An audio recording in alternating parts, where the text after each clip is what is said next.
জান্নাতের দরজা মোট 8টা। ফিহা বাবুন ইউসাম্মা আর-রায়্যান।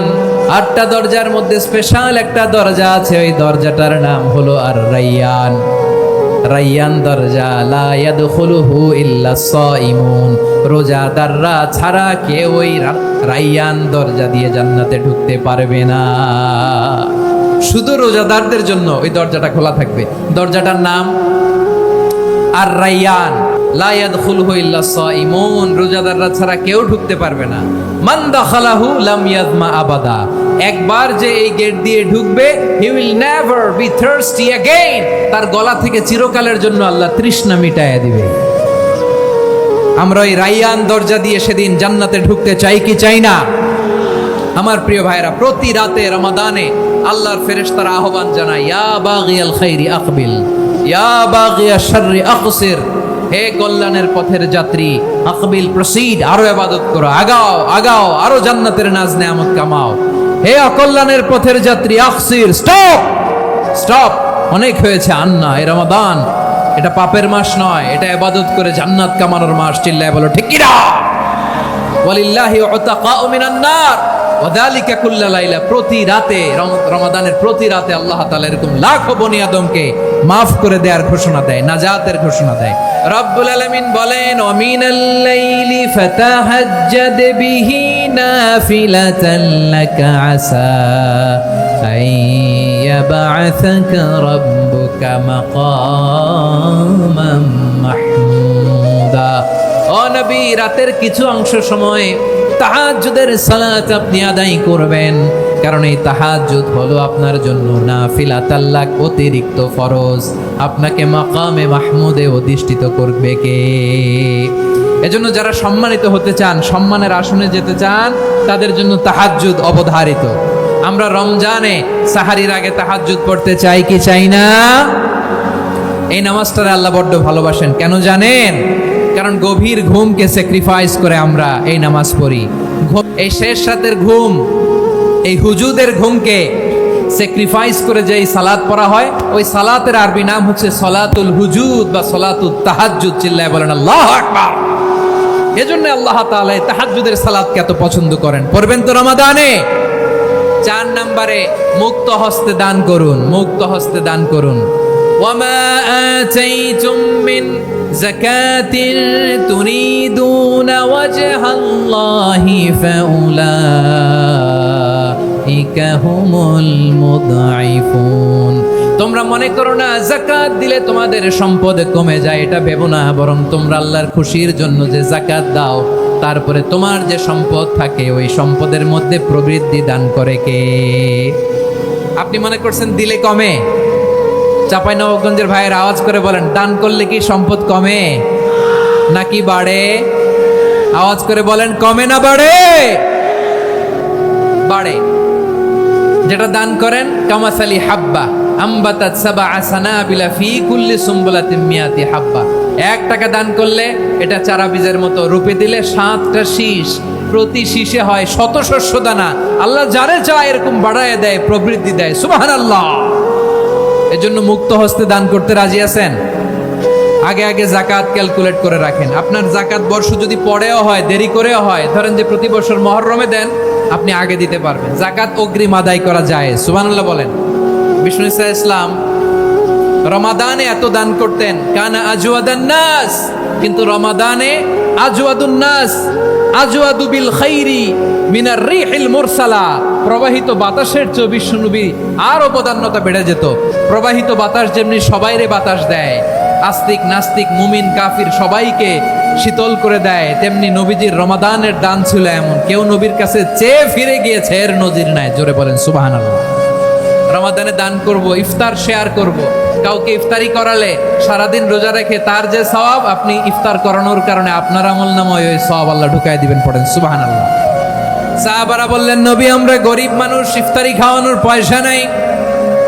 আল্লাহর হাবিব বললেন, ওয়ালাউ বিমাজকাতি লাবান, 1 ঢোক দুধ, ওয়ালাউ বিতামরা, 1টাও খেজুর, ওয়ালাউ বিশারবাতিমা, 1 ঢোক পানি খাইয়েও যদি কারো রোজা ভাঙাও, তারপরে ওই সওয়াব তোমার আমলনামায় দিবে কে? তাহলে মুক্ত হস্তে দান করুন 4 নাম্বার। 5 নাম্বার হচ্ছে কদর তালাশ করুন, রমজানের সবচেয়ে দামি সময়। বিষ্ণু বলেন, মান হুরিমা খাইরাহা ফাকাদ হুরিম, যে কদর মিস করলো সে সব মিস করলো, হি ইজ দ্য লুজার। আচ্ছা বলেন, এই বরকতের মাসে আমরা কি লুজার হতে চাই না গেইনার হতে চাই?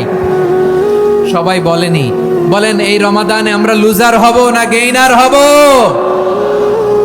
ইন্না আনজালনাহু ফি লাইলাতিল কদরি ওয়া মা আদরাকা মা লাইলাতুল কদর লাইলাতুল কদরি খায়রুম মিন আলফি শাহর। পড়েন আল্লাহু আকবার।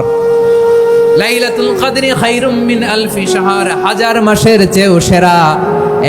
1000 মাসে হয় 83 বছর 4 মাস। 83 বছর 4 মাস টানা ইবাদত করলে যেই সওয়াব, কদরের রাতে ইবাদত করলে অতটুকু সওয়াব আপনি পাবেন, আল্লাহ সেটা বলে নাই। আল্লাহ বলে তার চাইতে বেশি সওয়াব দিয়ে আপনার আমলনামা ভরে দিবে কে? কদর যেন মিস না হয়। 21, 23, 25, 27, 29 নাকি খালি 27? আপনারা কি খালি 27? হ্যাঁ না, ফালতামিসু ফিল আশরিল আওয়াখিরি ফিল মিনাল ভিতরি, রমজানের শেষ দশকের বেজর রাতগুলোকে কদর হিসেবে তালাশ করো। আল্লাহর হাবিব সাল্লাল্লাহু আলাইহি ওয়াসাল্লাম শেষ 10 দিন টানা ইবাদত করতেন, টানা ইবাদত। ইদা জাআল আশরু আহিয়াল লাইলা আইকাদা আহলা ওয়া জাদ্দা ওয়া শাদ্দাল মিজার, সারা রাত জেগে ইবাদতের নজির নবীজির নাই, শুধু রমজানের শেষ দশক ছাড়া। সুবহানাল্লাহ বলেন। নিজেও ঘুমাতেন না, ফাতেমা রাদিয়াল্লাহু তাআলা আনহু, আলী রাদিয়াল্লাহু তাআলা আনহু কাউকে ঘুমাতে দিতেন না, সবাইকে জাগিয়ে তুলতেন। আমরা সারা রাত জেগে ইবাদত করব, রাজি আছেন তো?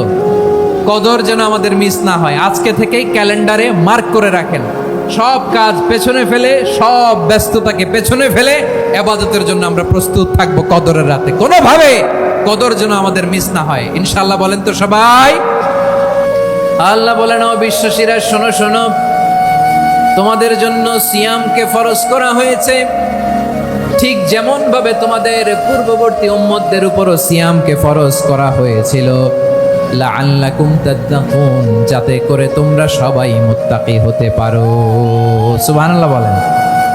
যাতে করে তোমরা আল্লাহ সচেতন হতে পারো। তাহলে সিয়ামকে, এই সামনে যে রমাদান আসতেছে আমার প্রিয় ভাইয়েরা, এই পুরো রমাদান ব্যাপী সিয়াম সাধন করা, সিয়াম পালন করাকে আমাদের জন্য ফরজ করে দিয়েছে কে? রমাদানের রোজা রাখার নফল নাকি? রমাদানে সিয়াম পালন করা কি নফল? সুন্নাত? তাহলে কি ফরজ? আওয়াজ করে বলেন, রমাদানের রোজা রাখা কি ফরজ? এটা শুধু আমাদের উপরই ফরজ না, আমাদের আগে যত জাতিগোষ্ঠী এই পৃথিবীতে এসছে সবার উপরে সিয়াম পালনকে ফরজ করেছে কে? সবার উপরে আল্লাহ তাআলা সিয়াম পালনকে ফরজ করেছিলেন। তবে ধরনটা ভিন্ন ছিল, এক এক জাতিগোষ্ঠীর জন্য এক এক ধরনের ছিল। আমাদের জন্য সিয়াম ফরজ টানা 1 মাস 30 দিন বা 29 দিন। কোন কোন উম্মতের উপর 30 দিন না, মাত্র 3টা রোজা ফরজ ছিল। কয়টা? আওয়াজ করে বলেন। আপনাদের কি মনোযোগ আছে না গেছে? মনোযোগ আছে? তাকবীর পড়েন তো, লিল্লাহে তাকবীর। আমাদের 1 মাস সিয়াম ফরজ, পূর্ববর্তী অনেক উম্মতের উপর 1 মাস ছিল না, 3টা ফরজ ছিল। কয়টা? প্রতি মাসের 13, 14, 15 ফরজ ছিল তাদের জন্য। কারো জন্য শুধু একটা, আশুরার রোজা। কোন কোন উম্মতের জন্য 10টা। কোন কোন উম্মতের জন্য রোজা ফরজ ছিল মৌনতার রোজা, আরবিতে বলে সৌমুল ইনসাত, মানে সারাদিন খেতে পারবে, পান করতে পারবে, স্ত্রীর সাথে মেলামেশা করতে পারবে, কিন্তু কথা বলতে পারবে না। কথা বললেই তাদের রোজা ভেঙে যেত। পড়েন সুবহানাল্লাহ। কি অদ্ভুত ব্যাপার, মৌন সম্মতির রোজা। যেমনটি সাইয়্যিদাতুনা মারিয়াম আলাইহাস সালাম বলেছেন, ইন্নী নাযারতু লির-রাহমানি সাওমা ফালান উকাল্লিমাল ইয়াওমা ইনসিয়া। তিনি বলেছেন, আজকে আমি রহমানের জন্য, মানে আল্লাহর জন্য রোজা মানত করেছি, আজকে আমি কারোর সাথে কথা বলতে পারবো না। তো রোজা রাখলে কথা বলতে পারবে না কেন? কারণ ওই শরীয়তে রোজার বিধান ছিল সকাল থেকে সন্ধ্যা খেতে পারবেন, পান করতে পারবেন, কিন্তু কথা বলতে পারবেন না। কথা বললেই রোজা ভেঙে যেত। সুবহানাল্লাহ বলেন। তাহলে সব জাতিগোষ্ঠীর উপরে রোজা ফরজ ছিল, কিন্তু ধরনটা ভিন্ন ছিল। মজার ব্যাপার হচ্ছে, আপনি বর্তমানেও বিভিন্ন ধর্মের দিকে তাকান, বৌদ্ধ ধর্ম, হিন্দু ধর্ম, খ্রিস্ট ধর্ম, তাদের মধ্যেও রোজা আছে। ইংরেজরা, খ্রিস্টানরা এটাকে বলে ফাস্টিং। কি বলে? ফাস্টিং। আমাদের হিন্দু ভাইয়েরা বলে উপবাস। তারা কি বলে? উপবাস। আবার এখন আন্দোলনেরও একটা মাধ্যম হয়েছে এটা, না খেয়ে থাকা। এটারে বলে অনশন। এটারে কি বলে? অনশন ধর্মঘট। মানে আমাদের দাবি না মানলে আমরা খাবো না, রোজা রাখলাম। আছে না নাই? তারপরে আধুনিক বিজ্ঞান এটার একটা নাম দিয়েছে না খেয়ে থাকাকে, অটোফিজি। কি বলে? অটোফিজি। জাপানের এক চিকিৎসা বিজ্ঞানী এই অটোফিজির উপর গবেষণা করে সে নোবেল পেয়েছে। সুবহানাল্লাহ পড়বেন না? এজন্য আল্লাহ তাআলা আমাদের জন্য গোটা রমাদানে এই সিয়ামকে ফরজ করে দিয়েছেন। আওয়াজ করে বলেন আল্লাহু আকবার। রাব্বুল আলামিন বলেন, ইয়া আইয়ুহাল্লাযীনা আমানু কুতিবা আলাইকুমুস সিয়াম। সিয়ামকে তোমাদের উপরে ফরজ করা হয়েছে, কামা কুতিবা আলাল্লাযীনা মিন ক্বাবলিকুম, যেমনি তোমাদের পূর্ববর্তীদের উপর রোজা ফরজ করা হয়েছিল, লাআল্লাকুম তাত্তাকুন, যাতে করে তোমরা আল্লাহ সচেতন হতে পারো, যাতে করে তোমরা মুত্তাকি হতে পারো। লাআল্লাকুম তাত্তাকুন, যাতে করে আমরা আল্লাহ সচেতন হতে পারি, আল্লাহ কনসিয়াসনেস আমাদের মধ্যে গ্রো করে। এটা হচ্ছে রোজার prime objective, the prime objective of সিয়াম। অনেকে জিজ্ঞেস করলে অনেকে বলে রোজার মূল উদ্দেশ্য হচ্ছে না খেয়ে থাকা। না। অনেকে বলে গরিবদের কষ্ট অনুধাবন করা রোজার উদ্দেশ্য। না। রোজার উদ্দেশ্য কি? সিয়াম পালনের উদ্দেশ্য কি? এটা আল্লাহ তাআলা স্পষ্ট এই আয়াতের পেছনে বলেছেন যে লাআল্লাকুম তাত্তাকুন, যাতে করে তোমরা আল্লাহ সচেতন হতে পারো, আল্লাহ ভীতি তোমাদের মধ্যে গ্রো করে, গড কনসিয়াসনেস, আল্লাহ কনসিয়াসনেস, আল্লাহ সচেতনতা যেন বাড়ে, দ্য সেন্স অফ অ্যাকাউন্টেবিলিটি, আল্লাহর সুপ্রিম কোর্টের কাঠগড়া এই দুনিয়াতে আমি যাই করলাম তার সবকিছু যে পাই টু পাই হিসাব দিতে হবে, এই sense, to enhance the sense that what ever we do Allah is watching me. আপনি যাই করেন কেউ দেখে না, কিন্তু দেখে কে? শুরুতেই তো জিজ্ঞেস করেছিলাম যে কেউ যেটা দেখে না সেটা দেখেন কে? কেউ যেটা শোনে না সেটা শোনেন কে? এর নাম হচ্ছে লাআল্লাকুম তাত্তাকুন, যাতে করে তোমরা আল্লাহ সচেতন হতে পারো, আল্লাহ ভীরু হতে পারো। দুনিয়ার কেউ দেখে না, কিন্তু আল্লাহ দেখে। এটাই রোজার মূল শিক্ষা। আমার প্রিয় ভাইরা, আপনি লুকিয়ে লুকিয়ে ঘরের ভেতরে অন্যায় করেছেন, পাপ করেছেন, আপনার বাবা দেখে নাই, মা দেখে নাই, স্ত্রী দেখে নাই, কিন্তু দেখেছে কে? আল্লাহর চোখ ফাঁকি দেয়া যায়? আচ্ছা বুঝে থাকলে বলেন তো, সিসি ক্যামেরার চোখ ফাঁকি দেয়া যায় কি যায় না? পুলিশের চোখ, র্যাবের চোখ, বিমানবন্দরে কাস্টমস অফিসারের চোখ, কিন্তু আমার আল্লাহর চোখ? সবাই বলেন আল্লাহর চোখ ফাঁকি দেয়া যায়? এই সেন্সটা নিয়ে আসা নিজের মধ্যে, আমি what ever I do Allah is watching me, যাই করি আল্লাহ দেখে। লাআল্লাকুম তাত্তাকুন।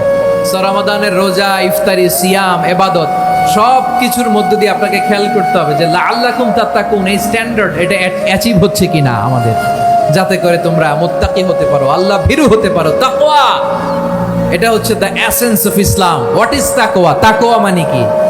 তাকওয়ার সংজ্ঞা অনেকে অনেক ভাবে দিয়েছেন। আমি সরাসরি সাহাবাদের কাছ থেকে একটা সংজ্ঞা আপনাদের শোনাচ্ছি। ওমরে ফারুক রাদিয়াল্লাহু তাআলা আনহু উবাই ইবনে কাব রাদিয়াল্লাহু তাআলা আনহুকে জিজ্ঞেস করেছিলেন, ইয়া উবাই মা হুয়া তাকওয়া? হে উবাই, তাকওয়া কি? তাকওয়া কাকে বলে? উবাই ইবনে কাব তিনি প্রশ্নের উত্তর না দিয়ে উনিও আবার প্রশ্ন ছুড়লেন। তিনি বললেন, ইয়া আমিরাল মুমিনিন, আমা সালাকতা তরিকান যা শাউক? আপনি কি কাঁটাযুক্ত রাস্তা দিয়ে মরুভূমিতে কখনো হেঁটেছেন? যে রাস্তার চারদিকে ক্যাকটাস, গুলমলতার কাঁটা, হেঁটেছেন? ওমরে ফারুক বললেন, নাম হেঁটেছি। বালা, হেঁটেছি। কাইফা আমিলতা, কিভাবে হেঁটেছেন? ওমরে ফারুক বললেন, শাম্মারতু ওয়াজতাহাতু, আমি আমার জামা, জুব্বা আর চাদর আটোসাটো করে গায়ের সাথে এমন ভাবে মিলিয়ে রেখেছি, এমন সাবধানে হেঁটেছি যাতে করে মরুভূমির ক্যাকটাসের গুলমলতার কাঁটা আমার গায়ে বিঁধে না যায়। উবাই ইবনে কাব বললেন, ফাযালিকা হুয়া তাকওয়া। আরে তাহলে আপনি তো ঠিকই জানেন তাকওয়া মানে কি, এটাই তো তাকওয়া। ওই রাস্তা দিয়ে যেভাবে হেঁটেছেন পুরো দুনিয়ার জিন্দেগিটা এইভাবে সাবধানে চলার নামই হচ্ছে তাকওয়া। চিল্লায় বলো ঠিক কিনা? এই দুনিয়াতে পাপ পঙ্কিলতা থাকবে, শয়তানির হাতছানি থাকবে, অপরাধ প্রবণতা থাকবে, নফসের খায়েশ থাকবে, অন্যায়ের হাতছানি থাকবে। সব কিছুকে দলে মুচড়ে পেছনে ফেলে সাবধান হয়ে এই দুনিয়ার সিরাতুল মুস্তাকিমের পথে চলতে হবে। যেই রাস্তা শুরু হয়েছে দুনিয়াতে, শেষ হয়ে গিয়েছে আল্লাহর জান্নাতের ভেতরে। চিল্লায় বলেন ঠিক কি না? আমার প্রিয় চাঁপাইনবাবগঞ্জের ভাইয়েরা, এটার নামই তাকওয়া। উবাই ইবনে কাব বললেন, ও আমিরুল মুমিনিন, ওই কাঁটাযুক্ত গুল্মলতার রাস্তার মধ্যে ঠিক যেমনি সাবধান হয়ে আপনি হেঁটেছেন, এই দুনিয়ার বুকে ওই সাবধান হয়ে চলার নাম হলো তাকওয়া। সুবহানাল্লাহ। তাহলে তাকওয়া কারে বলে? আমার চাঁপাইনবাবগঞ্জের কলিজার টুকরা ভাইরা, বুঝতে পারছেন আপনারা? হ্যাঁ, তাকওয়ার শুধু দুইটা নমুনা আপনাদের সামনে পেশ করব, আপনাদের ক্লিয়ার হয়ে যাবে। একটা নমুনা তো দিলাম, আরেকটা নমুনা, সেটাও ওমরে ফারুক রাদিয়াল্লাহু তাআলা আনহুর জীবনী থেকে। উনি ছিলেন ন্যায়পরায়ণ শাসক। রাত্রিবেলা প্রজাদের কি হাল হাকিকত, কি অবস্থা, ঘুরে ঘুরে প্যাট্রোলিং করতেন পুলিশের মতো। তো সারা রাত প্যাট্রোলিং করে সারা রাত তিনি ঘুরেছেন কার কি অবস্থা দেখে। শেষ রাতে তিনি ফিরে আসতেছেন। তিনি থাকতেন, সেই বুখারীতে এসেছে, কানা ইয়াসকুনু ফি আওয়ালিল মদিনা, মদিনার উঁচু এলাকায় থাকতেন। তো ফিরে আসার সময় উনি একটা প্রাচীর বেষ্টিত ঘরের পাশে দুইজন নারীর কথোপকথন শুনতে পেলেন। কয়জন নারীর? দেখি আপনাদের মনোযোগ আছে কিনা, বলেন কয়জন নারীর? একজন বৃদ্ধা, একজন যুবতী। উনি কান লাগিয়ে শুনতে পাচ্ছেন। বৃদ্ধা মা, ওমর ফারুক কাউকে দেখতে পাচ্ছেন না, শুনতে পাচ্ছেন। বৃদ্ধা মা তার যুবতী মেয়েকে বলে, এই তাড়াতাড়ি ওটের দুধ দহন করে ওটের দুধের সাথে পানি মিশাও, তাইলে কালকে বাজারে মদিনায় বেশি দামে বিক্রি করা যাবে, লাভ হবে অনেক। বৃদ্ধা মহিলা এটা বললেন। যুবতী মেয়ে উত্তরে বলে, মা আপনি জানেন না আমিরুল মুমিনিন খলিফাতুল মুসলিমিন ওমরে ফারুক দুধে পানি মিশানোকে দণ্ডনীয় অপরাধ বলে ঘোষণা দিয়েছে, জানেন না? এবার বৃদ্ধা মহিলা বলে, আরে পাগলি, এই ভোর রাতে আমিরুল মুমিনিন ওমরে ফারুক আসবে কোত্থেকে? উনি আসবে কোত্থেকে? ওনার পাইক পেয়াদা সিকিউরিটি আসবে কোত্থেকে? কেউ দেখবে না। আরে কেউ দেখবে না, তাড়াতাড়ি দুধের সাথে পানি মেশাও। এই কথা যখন মা বলেছে, যুবতী মেয়েটা চমৎকার একটা উত্তর দিয়েছে। তিনি বলেছিলেন, ইয়া উম্মি, ও আমার মা, লাউলা রাআ উমর লা রাআ রব্বু উমর। ও আমার প্রিয়তমা মা, আপনি ঠিকই বলেছেন, গভীর রাতে ওটের দুধে পানি মিশালে ওমর দেখবে না, কিন্তু মা খেয়াল রাখবেন, ওমর যদি নাও দেখে, ওমরের রব কিন্তু দেখে। চিল্লায় বলেন ঠিক কি না? দিস ইজ কল্ড তাকওয়া। লাউলা রাআ উমরু লা রাআ রব্বু উমর।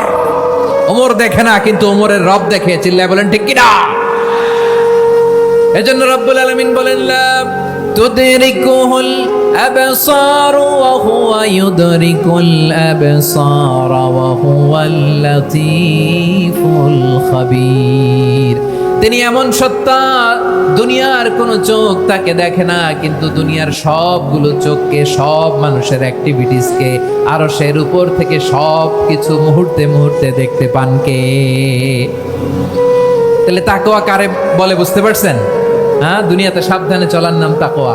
কেউ দেখে না, কিন্তু আল্লাহ দেখে। এই সেন্স, এই জবাবদিহিতার ভয়, দ্য সেন্স অফ অ্যাকাউন্টেবিলিটি, এই সেন্স নিজের মধ্যে গ্রো করার নাম হচ্ছে তাকওয়া। আর এই সিয়াম পালন করার প্রাইম অবজেক্টিভ অফ সিয়াম হচ্ছে লাআল্লাকুম তাত্তাকুন। আওয়াজ করে বলেন, লাআল্লাকুম তাত্তাকুন। আমার প্রিয় ভাইয়েরা, এই আসন্ন রমাদান, এটা এমন এক বরকতের মাস, যে মাসে আমরা নিজেদের নাফসের উপর নিয়ন্ত্রণ প্রতিষ্ঠা করি। সারা বছর নাফস আমাদেরকে নিয়ন্ত্রণ করে, আর রমাদানে আমরা নাফসকে নিয়ন্ত্রণ করি। কথা বুঝতেছেন? সারা বছর নাফস আমাদেরকে নিয়ন্ত্রণ করে। এই যে এখন আমার খেতে মনে চাইলে, যে খেজুর রাখা, আমি খেজুর খেতে পারবো, নাটস আছে, বাদাম খেতে পারি। খাইতে মন চাইলে পানি, আমার রুহুটা চায়, আমার নাফসটা খেতে চায়, আমি খেতে পারি, পান করতে পারি। বিবাহিতরা দিনের বেলায় স্ত্রীর সাথে মেলামেশা করতে চাইলে করতে পারে, কিন্তু রমাদানে দিনের বেলায় খেতে মনে চায়, কিন্তু আমরা খাই। আমার প্রবৃত্তি খেতে চায়, কিন্তু প্রবৃত্তির কথা আমরা শুনি, কথা কয় না। রমজানে খেতে মন চাইলে আমরা খাই, তৃষ্ণায় গলা ফেটে যায়, গলার ছাতি ফেটে যায়, কিন্তু এক ঢোক পানি কি আমরা গিলি? বিবাহিতরা দিনের বেলা স্ত্রীর সাথে কি মেলামেশায় যায় না? তার মানে সারা বছর নফস আমাদেরকে নিয়ন্ত্রণ করে, আর রমাদানে নফসের উপর আমরা নিয়ন্ত্রণ প্রতিষ্ঠা করি। নফসের লাগাম আমরা রমাদানে টেনে ধরে। চিল্লায় বলেন ঠিক কি না? এজন্য আমার প্রিয় ভাইয়েরা, নাফসের উপর নিয়ন্ত্রণ নিতে চাইলে রমাদানের রোজার কোনো বিকল্প নাই। এটা এমন মাস যে এই মাসের ফজিলতেরও কোনো শেষ নাই। এই মাসকে বলা হয় দ্য মান্থ অফ হোপ। এটা আশা জাগানিয়া মাস। রমজানের কথা শুনলেই আশা জাগে না হৃদয়ে? হ্যাঁ, ইদা জা রমাদান ফুতিহাত আবওয়াবুস সামা ওয়া গুল্লিকাত আবওয়াবু জাহান্নাম ওয়া সুফিদাতিশ শায়াতিন। রমাদান আসলে আকাশের দরজাগুলো খুলে দেওয়া হয়, মানে জান্নাতের। জাহান্নামের দরজাগুলোকে লক করে দেওয়া হয়, শয়তানকে চেইন আপ করা হয়। ইবাদত করলে শুধু করতেই মনে চায়। চিল্লায় বলেন না সুবহানাল্লাহ। রমজানে ইবাদতে যেই মজা পাওয়া যায় সারা বছর অন্য কোনো মাসে এই মজা আপনি পান? আমার চাঁপাইনবাবগঞ্জের ভাইরা আওয়াজ করে বলেন না, রমজানে ইবাদতে যেই মজা অন্য মাসে এটা পান? কারণ রমজানে ইবাদত করলে সওয়াবও বেশি, ইবাদতের একটা পরিবেশ থাকে, ঠিক কিনা বলেন? অন্য মাসে ইবাদত করলে এর সওয়াব পাওয়া যায় গাণিতিক হারে, রমজানে ইবাদত করলে সওয়াব বাড়তে থাকে জ্যামিতিক হারে। সুবহানাল্লাহ কইবেন না? অন্য মাসে সওয়াব বাড়ে গাণিতিক হারে, রমাদানে ইবাদত করলে সওয়াব বাড়ে কিভাবে জ্যামিতিক হারে বাড়ে দেখেন। রমাদানে একটা নফল করলে ফরজের সমান সওয়াব, একটা ফরজ করলে 70 থেকে 700 গুণ সওয়াব। রমজানে উমরা করলে হজের সমান সওয়াব। সুবহানাল্লাহ নাই? দ্য মান্থ অফ হোপ, আশা জাগানিয়া মাস। এই মাস আমাদেরকে হোপফুল করে, আশাবাদী করে। রমাদান যেমনি দ্য মান্থ অফ হোপ, আশা জাগানিয়া মাস, এট দ্য সেম টাইম এই রমাদান হচ্ছে মান্থ অফ ওয়ার্নিং, একটা ওয়ার্নিং এর মাস। নবী যেমনি আশা জাগাইছে আবার ওয়ার্নিং দিয়েও গেছে, খবরদার। ওয়ার্নিংটা কেমন? আল্লাহর হাবিব সাল্লাল্লাহু আলাইহি ওয়াসাল্লাম মসজিদে নববীর ভেতরে হঠাৎ তিনি মসজিদে নববীর মিম্বারে পা রেখে বললেন আমিন। দ্বিতীয় ধাপে পা রেখে বললেন আমিন, তৃতীয় ধাপে পা রেখে বললেন আমিন। সাহাবারা অবাক হয়ে বললেন ইয়া রাসূলুল্লাহ, ইয়া হাবিবাল্লাহ, 3 বার শুধু আমিন আমিন পড়লেন, কেন পড়লেন আমরা কিছু জানি না, আমাদেরকে জানিয়ে দেন কেন আপনি 3 বার আমিন বললেন। রাহমাতাল লিল আলামিন আল্লাহর হাবিব বললেন, ও আমার প্রাণের সাহাবীরা, আমি যখন মসজিদে নববীর মিম্বারের প্রথম ধাপে পা রেখেছি, সাইয়েদনা জিবরিল এসে আমাকে বলেছে, ও নবী, আপনার নাম শুনে যে ব্যক্তি আপনার উপর দুরূদ পড়ে না তার ধ্বংস। আপনি বলেন আমি বলেছি আমিন। দ্বিতীয় ধাপে পা রাখার পর সাইয়েদনা জিবরিল বললেন, ইয়া রাসূলুল্লাহ, মাতা পিতাকে বার্ধক্য অবস্থায় পেয়ে তাদের সেবা করে, তাদের সাথে সদাচরণ করে যে সন্তান জান্নাত কামাতে পারলো না তার জন্য ধ্বংস। আপনি বলেন আমিন। আমি বলেছি আমিন। আবার মিম্বারের তৃতীয় ধাপে ঠিক যখনই আমি পা রাখলাম, সাইয়েদনা জিবরাইল বললেন, নবী, পরে এই মাসে ইবাদত করে যে ব্যক্তি নিজের গুনাহ মাফ করাতে পারলো না তার জন্য ধ্বংস। আপনি আওয়াজ করে পড়েন আমিন। কত বড় ধমক, কত বড় ওয়ার্নিং দেখছেন। যে রমাদান পেয়েছে কিন্তু রমাদানের ইবাদত করার মধ্য দিয়ে সে নিজেকে জাহান্নাম থেকে মুক্ত বানাতে পারলো না, তার উপর আল্লাহ লানত, তার জন্য ধ্বংস। সাইয়েদনা জিবরাইল বলেছেন আমিন, স্বয়ং বিশ্বনবীও বলেছেন আমিন। আওয়াজ করে পড়েন নাউযুবিল্লাহ। তাহলে রমজান আসবে আর আমরা নিজেদেরকে জাহান্নামীদের লিস্ট থেকে নাম কাটিয়ে জান্নাতীদের লিস্টে উঠাতে পারবো না। এর চেয়ে বড় হতভাগা কি আর কেউ থাকতে পারে? আওয়াজ করে বলেন। তাহলে রমাদানের এই রহমত, বরকত, মাগফিরাত, ফজিলত আমাদের কামাই করার দরকার আছে না নাই? আর মাত্র 7 দিন বাকি। আর মাত্র কয় দিন? এগুলো নিয়ে আমাদের কোনো আগ্রহ নাই। তোমাকেই খুঁজছে বাংলাদেশ, ক্লোজ আপ 1, আর মাত্র 7 দিন বাকি। টেলিভিশনে বিজ্ঞাপন আছে না নাই? রেফেল ড্র হবে লটারির, আর মাত্র 5 দিন, আছে না নাই? কিন্তু এমন এক বরকতময় মাস আসতেছে, আর মাত্র 7 দিন বাকি। আমাদের কোনো সেন্সই নাই, আমাদের মধ্যে কোনো অনুভূতি কাজ করে না। হায় রে দুর্ভাগা মুসলমান। আমার প্রিয় ভাইরা, আপনি পৃথিবীতে যত ইবাদত করেন সব ইবাদতের সওয়াব নির্ধারিত। এটা পাবেন বা ওইটা পাবেন, এই সওয়াব জান্নাতে, এই বাড়ি ওই বাড়ি। শুধু সিয়ামের সওয়াবটা অনির্ধারিত। কুল্লু আমালি ইবনে আদম ইউদাআফ আল হাসানাতু আশরু আমসালিহা ইলা 700 দি'ফিন ইল্লা সাওম। সব নেক আমলের সওয়াব বাড়তে বাড়তে 700 গুণ, কিন্তু রোজা ছাড়া। রোজার সওয়াব কি হবে? বান্দা খালি রোজা রাখে, ফেরেশতারা কিছু লিখতে পারে না আমল নামায়, কারণ আল্লাহ বলে এটা কিছু লিখিস না, কারণ আসসাউমুলি, এই রোজা রাখছে আমার জন্য, ওয়া আনা আজজি বিহি, এই রোজার সওয়াব, প্রতিদান, অ্যাওয়ার্ড এটা কিয়ামতের দিন আমি আল্লাহ নিজ হাতে দেব, নিজ হাতে দেব। আরেক বর্ণনায় এসেছে ওয়ানা উজজাবি, আমি আল্লাহ নিজেই হয়ে যাব রোজার প্রতিদান। সুবহানাল্লাহ পড়েন। আবার আল্লাহর হাবিব বলেন ইন্না ফিল জান্নাতি সামানিয়াতু আবওয়াব, জান্নাতের দরজা মোট 8টা, ফিহা বাবুন ইউসাম্মা আর-রায়্যান, 8টা দরজার মধ্যে স্পেশাল একটা দরজা আছে, ওই দরজাটার নাম হলো আর-রায়্যান। রায়্যান দরজা, লা ইয়াদখুলুহু ইল্লা সাইমুন, রোজাদাররা ছাড়া কেউ ওই রায়্যান দরজা দিয়ে জান্নাতে ঢুকতে পারবে না। শুধু রোজাদারদের জন্য ওই দরজাটা খোলা থাকবে। দরজাটার নাম আর-রায়্যান। এই লাখো জনতা আওয়াজ করলে এই আওয়াজ হয়, বলেন রোজাদারদের জন্য জান্নাতে স্পেশাল যে লাল গালিচার সংবর্ধনা এন্ড স্পেশাল এন্ট্রি, ওই দরজাটার নাম কি? আর রায়্যান শব্দটা কেমন লাগে? ভালো লাগে।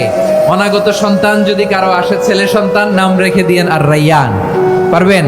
আমাকে সবাই ধরে রাস্তা ঘাটে, বাসায়, অফিসে, আদালতে, এয়ারপোর্টে ধরলে, হুজুর আমার একটা ছেলে হবে 2 মাস পর, একটা নাম দেন। চাপাই নবাবগঞ্জবাসীর জন্য আমি একটা নাম দিয়ে গেলাম। সামনের 2-3 মাসে, 4 মাসে, 6 মাসে যাদের ছেলে সন্তান হতে পারে বলে মনে করেন, যদি পছন্দ হয় নামটা, নাম রেখে দিয়েন রায়্যান।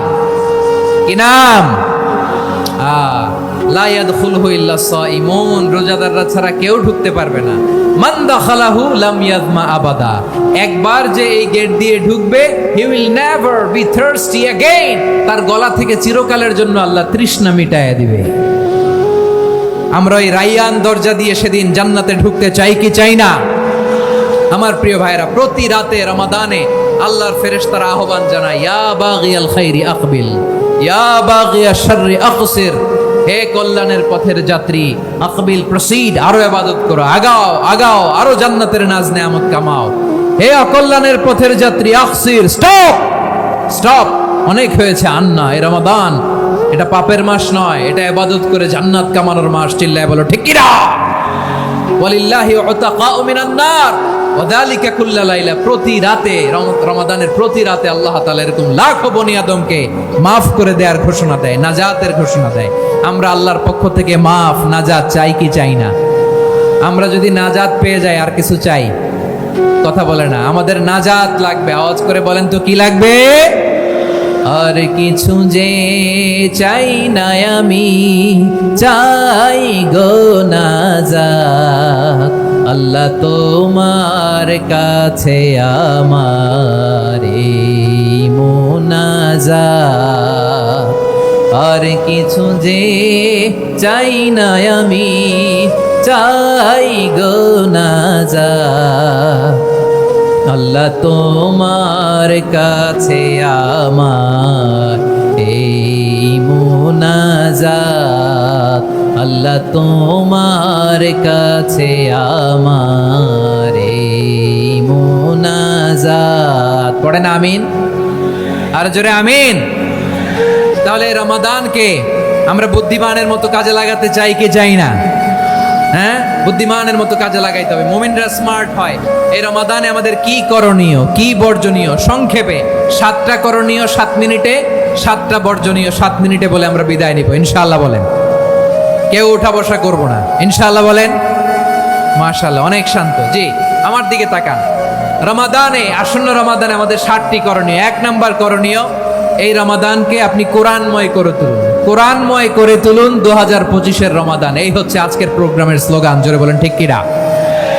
কোরআনময় করতে রাজি আছেন? কোরআন তেলাওয়াত করতে রাজি আছেন? আমার প্রিয় ভাইরা, ধীরস্থির ভাবে কোরআন তেলাওয়াত করুন, তাড়াহুড়ো করে নয়। আনাস রাদিয়াল্লাহু তাআলা আনহু বলতেন, রুব্বা কারি লিল কোরআন ওয়াল কোরআন ইয়ালআনহু, কোরআনের অনেক কারি আছে যারা কোরআন পড়ে কিন্তু সওয়াব পায় না, বরং আল্লাহর কোরআন তার বিরুদ্ধে আল্লাহর দরবারে নালিশ করে, আল্লাহ লানত করতে থাকে। আমরা কি ওই রকম কোরআনের তেলাওয়াতকারী হতে চাই? না। ধীরস্থির ভাবে, ওয়ারাত্তিলিল কোরআন তারতিলা, তারতিলের সাথে পড়বেন। বিষ্ণু ইসা ইসলাম কানা ইয়ামুদ্দু সাওতাহু মাদ্দান, টেনে টেনে পড়তেন। আলহামদুলিল্লাহি রাব্বিল আলামিন আর রহমানির রহিম মালিকি ইয়াউমিদ্দিন ইয়্যাকা না'বুদু ওয়া ইয়্যাকা নাস্তাঈন ইহদিনাস সিরাতাল মুস্তাকিম সিরাতাল লাযীনা আন'আমতা আলাইহিম গায়রিল মাগদুবি আলাইহিম ওয়ালাদ-দাল্লিন।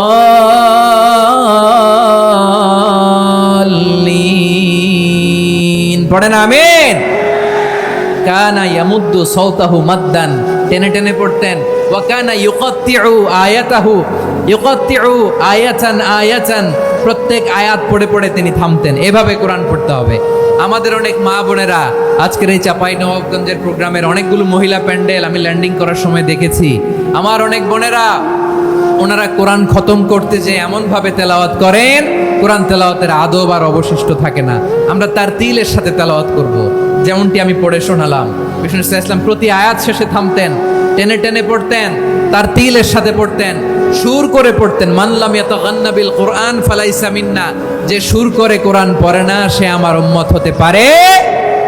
জাইনুল কোরআন বিআসওয়াতিকুম, বিষ্ণু বলেন সুর করে কোরআন পড়বা। অনেকে কোরআনের খতম তুলবার জন্য কোরআনরে একেবারে খতম করে দেয়, এরকম আছে না নাই? কোরআনের খতম তোলার জন্য কোরআনরে কি করে? একেবারে খতম করে দেয় না। আপনি ধীরস্থির ভাবে পড়ে যদি খতম দিতে পারেন মাশাআল্লাহ, না পারলে যতটুকু পারেন পড়বেন, এরপর অনুবাদ পড়ার চেষ্টা করবেন, তাফসীর পড়ার চেষ্টা করবেন। আপনাদের জন্য এক অনন্য উপহার রয়েছে আমার পক্ষ থেকে, এক নজরে কোরআন।